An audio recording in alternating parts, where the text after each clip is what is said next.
हम देखेंगे national income का मेजरमेंट पार्ट की हम नेशनल इनकम को मेजरमेंट कैसे कर सकते हैं। तो 3 वेज है हमारे पास, 3 मेथड्स दिए हुए जिससे हम नेशनल इनकम को क्या कर सकते हैं, मेजर कर सकते हैं। जिसमें हमारा पहला आता है वैल्यू एडेड मेथड, सेकंड जो आता है इनकम मेथड, और जिसको हम थर्ड बोलते हैं वो है एक्सपेंडिचर मेथड। यानी हम तीनों तरीके से क्या कर सकते हैं, नेशनल इनकम को कैलकुलेट कर सकते हैं। ठीक है, अब आते हैं कि एनएनपी एट फैक्टर कॉस्ट और एनएनपी एट मार्केट प्राइस में क्या डिफरेंस है, क्योंकि बच्चों का हमेशा डाउट रहता है कि सर फैक्टर कॉस्ट और मार्केट प्राइस में क्या डिफरेंस है। तो मार्केट प्राइस का मतलब है कि जो final goods and services market value पे सोल्ड हुई है और जो बाई हुई है। जैसे कि एग्जाम्पल कि मेरे पास ये जो मार्कर है, अभी इसकी मार्कर की जो मार्केट वैल्यू अगर 10 रुपीज़ है, ठीक है, तो इसमें क्या इंक्लूड होगा, इसमें फैक्टर कॉस्ट भी इंक्लूड होगा, प्लस इसमें क्या होगा आपका टैक्सेशन प्लस प्रॉफिट। ठीक है, और तो इसको हम बोलते हैं मार्केट प्राइस, मतलब कि तीनों चीज हमारी इसमें ऐड है। फैक्टर कॉस्ट में क्या होगा, फैक्टर कॉस्ट में मतलब यहां पर सिर्फ फैक्टर, यानी कि हमारे क्या क्या फैक्टर होते हैं, लैंड, लेबर, कैपिटल और एंटरप्राइज। तो इसमें क्या होगा, सिर्फ फैक्टर कॉस्ट जुड़ा होगा। ठीक है, इसमें टैक्स और प्रॉफिट का पार्ट अभी नहीं जुड़ा है। तो ये डिफरेंस है हमारा मार्केट प्राइस और फैक्टर कॉस्ट का। ठीक है, तो इसीलिए हम जो नेशनल इनकम निकालते हैं वो किस में निकालते हैं, फैक्टर कॉस्ट पे निकालते हैं। जो मेनली टाइम हम निकालते हैं फैक्टर कॉस्ट पे निकालते हैं। अब एक एक करके देखते हैं कि वैल्यू एडेड की बात करें तो वैल्यू एडेड में हम कैसे कैलकुलेट करेंगे। सबसे पहले gross value added by all 3 sectors. हमारे 3 सेक्टर्स कौन कौन से हैं, तो प्राइमरी, सेकेंडरी और टर्सरी।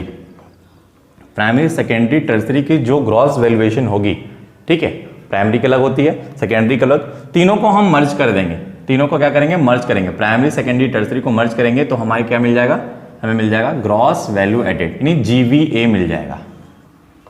ठीक है, gross value added by 3 sectors, ये मिल जाएगा हमें। तीनों को हम प्लस कर देंगे। प्लस करने के बाद हम क्या करेंगे, उसमें से माइनस करेंगे डेप्रिसिएशन। जब हम माइनस करेंगे डेप्रिसिएशन तो हमारा क्या आ जाएगा, एनडीपी एट मार्केट प्राइस, यानी क्या आ जाएगा, net domestic product at market price. NDP आने के बाद हम अगेन फिर माइनस करेंगे इनडायरेक्ट टैक्सेस, जो इसमें क्या क्या लगे हुए हैं, टैक्सेस इंक्लूड है। तो हमें क्या मिल जाएगा, NDP at factor cost. NDP at factor cost मिल जाएगा। जब हम फैक्टर कॉस्ट में प्लस करेंगे एनएफआईए, यानी क्या है, net factor income from abroad.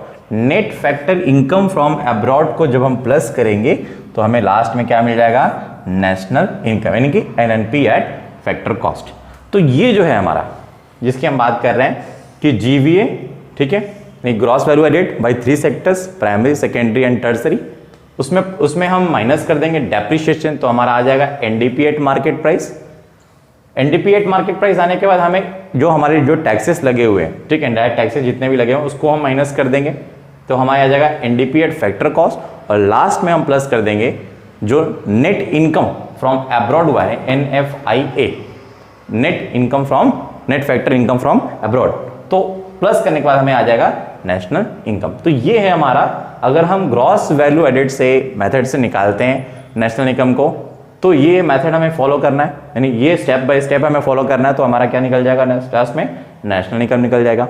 Secondly अगर हम बात करें इनकम मेथड की, अब इनकम मेथड से अगर हमें नेशनल इनकम कैलकुलेट करना है तो कैसे करेंगे, सबसे पहले हम कंपनसेशन ऑफ एम्प्लॉयज को प्लस करेंगे। ठीक है, अब बच्चों को डाउट होता है कि कंपनसेशन ऑफ एम्प्लॉयज में क्या क्या चीजें ऐड करेंगे।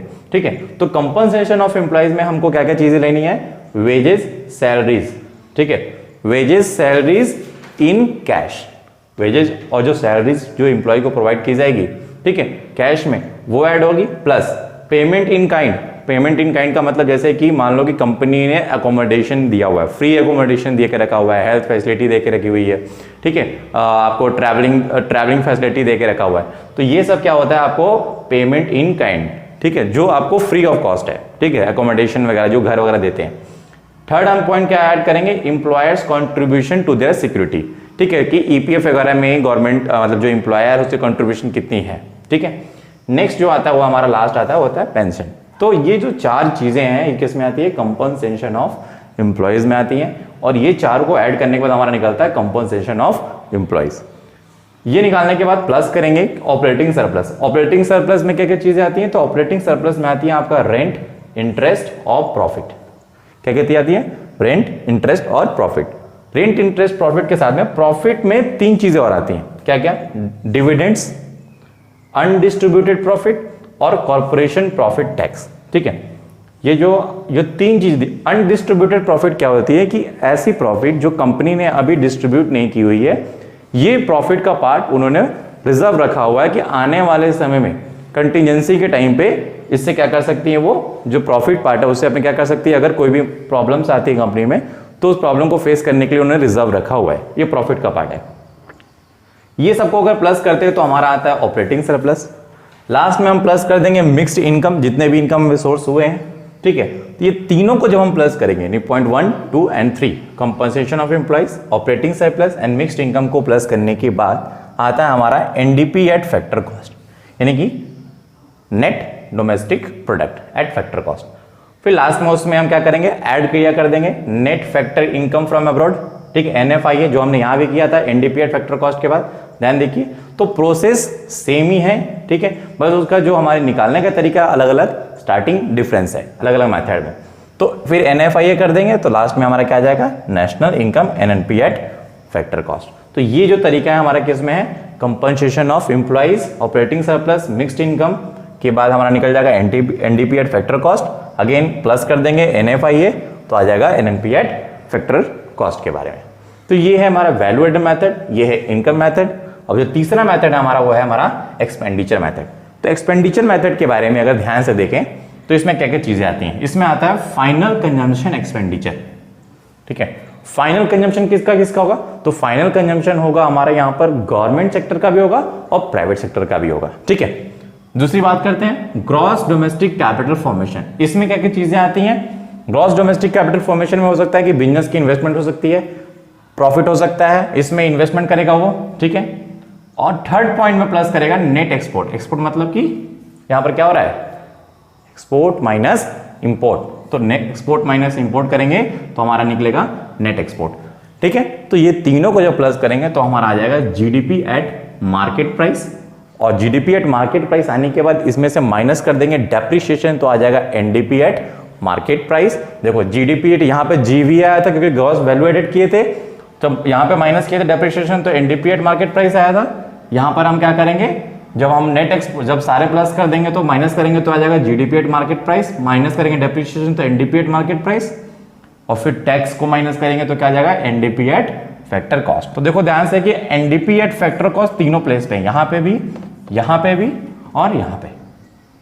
ये एनडीपी एट जो फैक्टर कॉस्ट आने के बाद हम क्या करते हैं लास्ट में, ध्यान से देखें तीनों जगह पे हमने क्या किया हुआ है, NFIA को प्लस किया हुआ है, यानी net factor income from average को क्या कर रहे हैं हम प्लस कर रहे हैं। तो हमारा लास्ट में क्या जाता है, net national product at factor cost.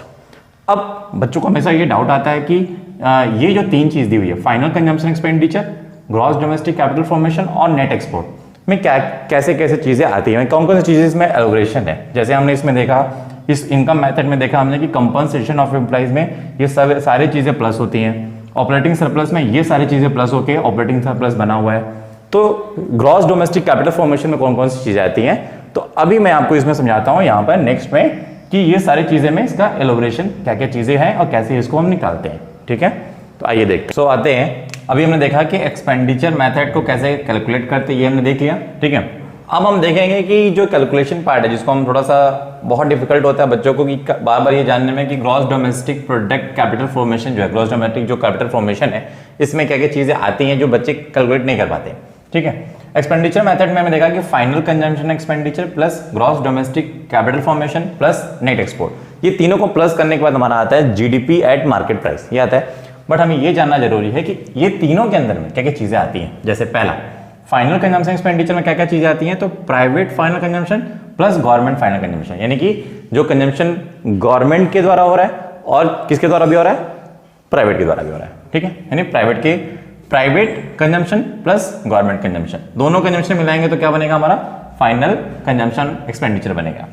हम आते हैं कि ग्रॉस डोमेस्टिक कैपिटल फॉर्मेशन क्या कहता है, तो ग्रॉस डोमेस्टिक कैपिटल फॉर्मेशन में दो चीजें आती हैं। पहला आता है gross domestic fixed capital formation, इसमें तीन चीजें हैं, और दूसरा आता है change in stock. Change in stock हम जनरली अकाउंट्स में भी देखा, हमने इकोनॉमिक्स में बहुत सिंपल है कि closing stock minus opening stock होता है हमारा चेंज इन स्टॉक। तो मुझे लगता नहीं इसमें डिफिकल्टीज आएंगी। डिफिकल्टीज यहाँ आती हैं बच्चों को कि कौन सी चीजों को ऐड करना है, कौन सी चीजों को लेना है हमें। नेट नेशनल इनकम कैलकुलेट करने के टाइम पे।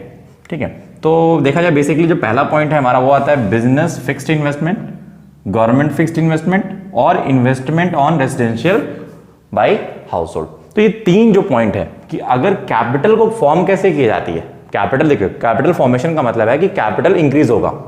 कैपिटल इंक्रीज कैसे हो, जैसे उसमें इन्वेस्टमेंट करेंगे तो। ठीक है, जैसे आज मैंने 1 एकड़ लैंड ले लिया, ठीक है, तो क्या होगा, मैंने इन्वेस्टमेंट कर दिया।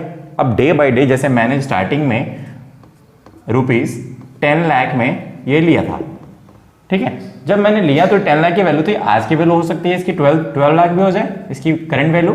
तो मुझे क्या मिला, मेरी जो इन्वेस्टमेंट थी उसमें मुझे प्रॉफिट हो रहा है। तो ये कैपिटल फॉर्मेशन हो रहा है कि नहीं, कैपिटल पे और फॉर्मेशन होते जा रहा है। तो इसीलिए हम इसको बोल रहे हैं कि जो gross domestic fixed capital formation होगा। फिक्स्ड कैपिटल क्या क्या हो सकता है, जैसे बिजनेसेस जो फिक्स्ड इन्वेस्टमेंट करती हैं, ठीक है, और दूसरा जो गवर्नमेंट फिक्स्ड इन्वेस्टमेंट करती हैं, और तीसरा जो इन्वेस्टमेंट कौन करेगा, हाउस होल्ड करेगा। किस पे करेगा, रेजिडेंशियल कंस्ट्रक्शन पे करेगा, रेजिडेंशियल हाउसेस पे कर सकता है, लैंड पे कर सकता है, ठीक है, या फिर इन्वेस्टमेंट करेगा प्लॉट्स पे करेगा, आपके हाउसेस पे करेगा। तो ये जो तीनों फैक्टर को हम क्या करेंगे, तीनों को हम प्लस कर देंगे तो हमें आ जाएगा gross domestic fixed capital formation मिल जाएगा। तो ये हमारा इसमें आता है, और प्लस कर देंगे क्या चीज, closing stock minus opening stock, जिसको हम बोलते हैं चेंज इन स्टॉक। तो ये प्लस करने के बाद हमारा क्या आ जाएगा, ग्रॉस डोमेस्टिक कैपिटल फॉर्मेशन। फिर प्लस करेंगे नेट एक्सपोर्ट। तो नेट एक्सपोर्ट क्या होता है, export minus import, export minus import होता है हमारा नेट एक्सपोर्ट। तो फिर आ जाएगा जीडीपी, जीडीपी के बाद माइनस डेप्रिसिएशन कर दीजिए, फिर आ जाएगा एनडीपी एट मार्केट प्राइस, उसमें से माइनस कर देंगे नेट इनडायरेक्ट टैक्स, जितना भी हमने टैक्सेस पे किया है, और लास्ट में हम क्या करेंगे, प्लस कर देंगे net factor income from abroad. तो हमारा आ जाएगा नेशनल इनकम। तो इस वे से हम फाइंड आउट कर सकते हैं एक्सपेंडिचर मेथड का, और अभी हमने प्रीवियस जस्ट देखा ही कि किस तरह से वैल्यू एडेड मेथड और इनकम मेथड भी हम कैलकुलेट कर सकते हैं। ठीक है, तो नेक्स्ट टॉपिक में हमने इसके कुछ प्रैक्टिकल क्वेश्चंस करेंगे 1 by 1।